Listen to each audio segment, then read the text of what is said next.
Bonjour à tous, nous sommes le vendredi 8 mars et en soi ce n'est pas le vendredi aujourd'hui qui est le plus important mais bel et bien la date. Mesdames, toute l'équipe de Vélizy TV se joint à moi pour vous souhaiter une merveilleuse fête. Car chaque année, le 8 mars célèbre la journée internationale du droit des femmes et à cette occasion, chères auditrices, nous vous avons dédié 2 sujets sur 4. Voici les titres. Présentation tout d'abord de la projection débat qui se déroulera demain, samedi 9, à la médiathèque à l'occasion de la Journée de la Femme. Nous vous emmenons ensuite au championnat de France de bras de fer et au challenge Alain Lanique pour y découvrir des femmes d'aplomb. Nous vous parlerons après d'une nouvelle initiative de la démocratie participative, les rendez-vous de la jeunesse. Et enfin, Vélizy TV adressera ses dernières pensées à notre ami Dominique Blancpain. À l'occasion de la Journée internationale du droit des femmes, la médiathèque se mobilise et initie demain, samedi 9, une projection débat. Elle aura lieu demain à partir de 16 h en salle Icare. Hélène vous en dit davantage.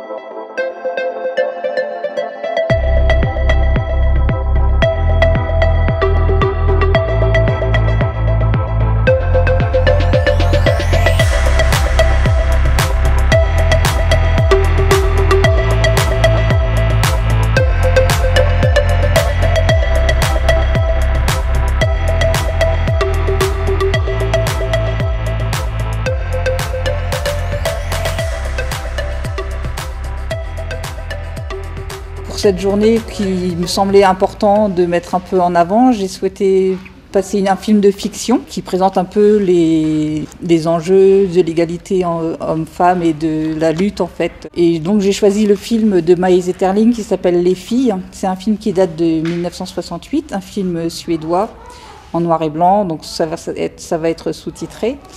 Et en fait, l'histoire, c'est 3 comédiennes qui jouent une pièce d'Aristophane, donc une pièce du 4e siècle, enfin même du 5e siècle avant Jésus-Christ, qui parle déjà en fait de la lutte des femmes pour faire entendre leur voix, puisque dans cette pièce, en fait, elles se mettent d'accord pour faire la grève du sexe afin que leurs hommes arrêtent de faire la guerre. Donc en fait, tout le film va parler de l'histoire des 3 comédiennes principales qui vont partir en tournée et comment la pièce qu'elles jouent vont avoir des effets sur leur parcours personnel, sur leur vie avec leurs amoureux, leurs maris, leur vie de famille, et comment elles voudront aussi faire rejaillir tout ça sur la société de l'époque des années 60 et comment ça va fonctionner ou pas.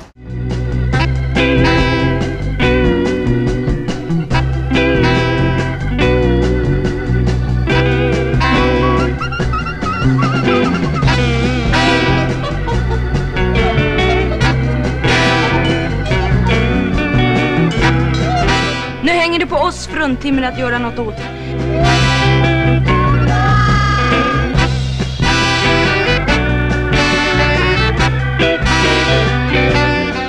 Fattar ni inte att världen blir vad vi gör den till? Vad nu då? Ett nytt uppror bland kvinnfolk. Spotten i livet sticker! Det är kul, det är väl festligt!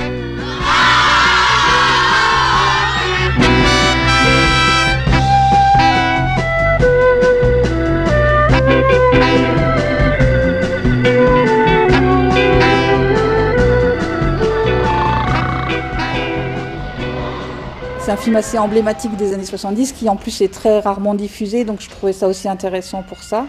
Et c'est quand même un film qui était au panthéon des films de Simone de Beauvoir, donc je pense que toutes les personnes qui s'intéressent aux féministes seront intéressées. Et puis ce que je trouvais aussi intéressant, c'est que comme ça parle de l'époque de la Grèce antique, on voit qu'en fait déjà à cette époque-là, il y avait cette question qui était dans la société, de quel rôle peuvent amener les femmes dans la politique, quel regard elles peuvent apporter et comment ça peut fonctionner. Et donc je me disais, entre 5e siècle avant Jésus-Christ, les années 70 et aujourd'hui, en fait, il y a des choses qui se répètent et qui sont toujours d'actualité, qui sont toujours importantes. Samedi dernier, le 2 mars, se tenait au centre Maurice Ravel le championnat de France de bras de fer et le premier trophée Alain Lanique. Dans cette compétition débordante de testostérone, il faut le dire, c'est à vous, mesdames les ferristes, que nous nous sommes intéressés. Et nous y avons rencontré de sacrées femmes de poigne.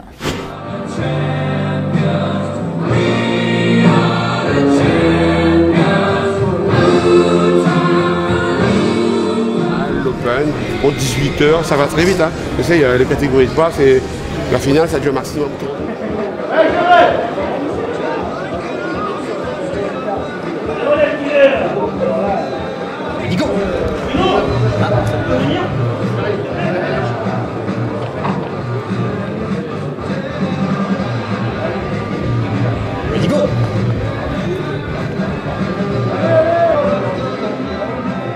C'est une première pour toi, c'est le bras de fer?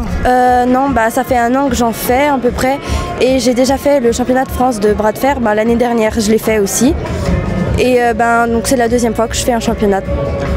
Donc là, finaliste, et puis on a gagné. Et puis maintenant, il manque plus que le bras droit. Qu'est-ce qui était le plus dur là avec le bras gauche? En fait, c'est que elle a plus d'expérience que moi. Et le fait qu'elle parte tout de suite, j'ai eu du mal à faire ma technique à moi. Donc fallait que j'attende qu'elle me lâche la main pour prendre la sangle parce qu'elle a du mal à la sangle. Alors, quand on pense bras de fer, bien évidemment, on pense garçon avec des gros bras, des petites têtes. Oui. Donc, on voit des filles arriver. Qu'est-ce qui te plaît dans le bras de fer? En fait, le fait que c'est pas commun, que y a pas beaucoup de filles qui en font et que en fait on est bien accueillis et puis c'est un peu comme une grande famille et on rigole bien et j'aime bien ce sport parce que ça permet de me défouler en fait. D'accord. Tu pratiques d'autres sports? Oui, l'équitation. Oui, ça n'a rien à voir du tout là. Non, rien du tout. En fait, le cheval permet de me calmer et le bras de fer de me défouler. Voilà. Si tu avais un message à passer pour les filles, tu leur dirais quoi? Qu'il faut qu'elles aillent au bout de leurs rêves, même si par exemple maintenant c'est un monde de garçons, qu'elles n'hésitent pas. Et voilà. Tu as quel âge? J'ai 15 ans. Oui. Et à 15 ans, on se décide à faire du bras de fer. Qui t'a emmené là-dedans? En fait, à la base au repas de famille, je faisais toujours des bras de fer et je gagnais. Et ma mère un jour m'a pris au sérieux et a cherché le bras de fer, le club de bras de fer le plus proche. Et ça a été les Lynx d'Alsace. Et on y est allé, ils m'ont très bien accueilli, ils m'ont commencé à m'apprendre et du coup je me suis inscrite là-bas.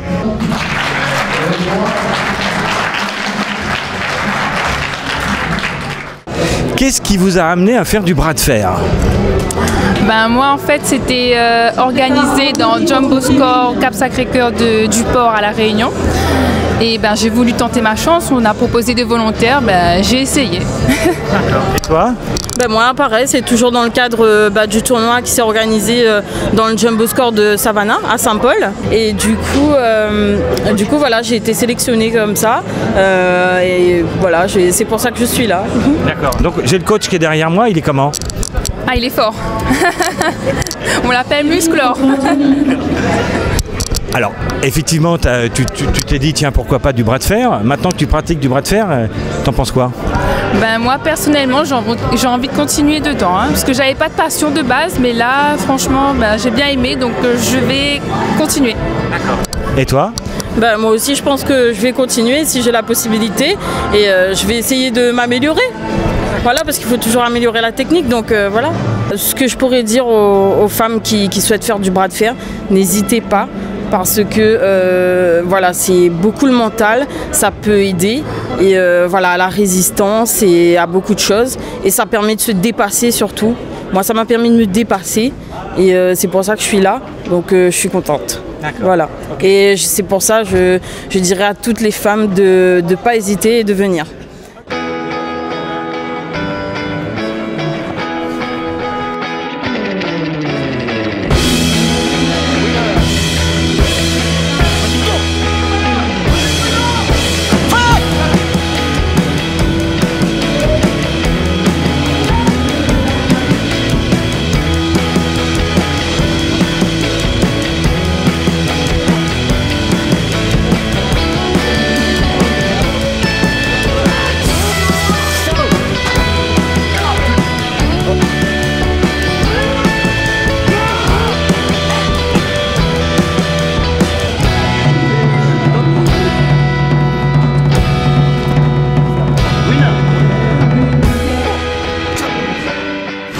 Dans la lignée du grand débat national qui a laissé l'occasion aux Français de s'exprimer librement sur leurs désirs ou leur volonté politico-sociale, la ville de Vélizy a eu l'idée de dupliquer le concept, mais en faveur des mineurs cette fois, avec les rendez-vous de la jeunesse qui démarreront le 16 mars. Explications et précisions en images. Les rendez-vous de la jeunesse, c'est une démarche qu'on a souhaité mettre en place dans la continuité de la politique de concertation voulue par Pascal Thévenot et son équipe et que nous menons depuis 2014. Alors, nous avions le Conseil municipal des jeunes qui aujourd'hui nous propose de nombreux projets tout au long de l'année. Le comité de l'avenir et du développement durable qui s'ouvre aux 16-25 ans afin de leur donner eux aussi la parole. Et maintenant, nous voulons aller encore plus loin auprès des 16-25 ans et, quels qu'ils soient, leur ouvrir le livre à écrire de Vélizy-Villacoublay pour les 10 ou 15 prochaines années. Il va y avoir des tables rondes autour de thèmes comme l'environnement, la participation et l'engagement citoyen, mais aussi la vie locale, de manière à connaître réellement leurs attentes et qu'ils puissent nous dire ce à quoi ils aspirent pour la décennie qui vient. On veut vraiment leur donner les clés de ce qui se fera demain et qu'ils soient à la manœuvre pour décider de ce que sera le Vélizy des années 2030. Alors rendez-vous samedi 16 mars, 14 h, salle Rému et Renoir au centre Maurice Ravel. Je vous attends nombreux, mais surtout très nombreuses. Dominique Blampin, vélizien apprécié de tous et professeur émérite d'Aikibudo, nous a quittés à 65 ans. Toutes nos pensées volent vers ses proches et vers lui. Tu vas nous manquer, Dominique. L'aïkibudo par rapport aux disciplines traditionnelles que l'on connaît, que sont le judo et le karaté. Ce sont des disciplines olympiques ou qui inspirent à le devenir pour le karaté. Le karaté est un art martial de technique de pied, de poing, où on va frapper à chaque fois et où le partenaire ou l'adversaire va devoir bloquer les coups. En judo, il faut accrocher, attraper le partenaire, bouger avec lui, essayer de le déséquilibrer et il y a un rapport de force qui va se créer entre les deux. L'aïkibudo travaille lui sur l'attaque du partenaire, c'est-à-dire que tant qu'il n'y a pas d'attaque, il n'y a pas de technique et on ne cherche pas à bloquer la technique, on cherche au contraire à absorber l'attaque et à dissuader le partenaire de recommencer son attaque. La dissuasion, on la connaît bien, on connaît bien la définition aujourd'hui. On finit par travailler sur une articulation quelconque, poignet, coude, épaule, cervicale, genou, pour l'inciter à ne pas recommencer. On peut commencer l'aïki à n'importe quel âge.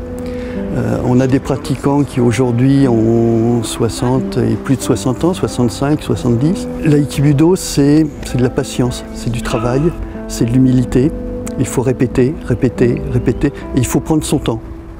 À partir de là, on va progresser, on va travailler tranquillement et on va arriver à avancer dans la pratique. Aujourd'hui, je crois que tout le monde recherche, peut-être encore plus depuis quelques mois, des sports, des disciplines de défense pour assurer sa propre sécurité, etc. Par opposition à d'autres disciplines, l'aïkibudo est quelque chose qui est facilement abordable, quel que soit son gabarit, quelle que soit sa puissance. Et donc on est plus naturellement tenté à aller vers l'aïkibudo. On a créé la section enfants à la fin des années 80 pour répondre à une demande justement des parents qui nous voyaient travailler et qui avaient envie que leurs enfants puissent s'initier, puisque à travers ce travail, on leur apprend un certain nombre de choses que sont le respect, l'humilité et puis une certaine forme de tenue. Quand on entre dans le dojo, quand on monte sur le tatami, on n'entre pas et on ne monte pas n'importe comment sur un tatami. L'aïki et les arts martiaux en général, mais l'aïki en particulier, qui est resté très traditionnel, revient à ses sources de respect et d'humilité.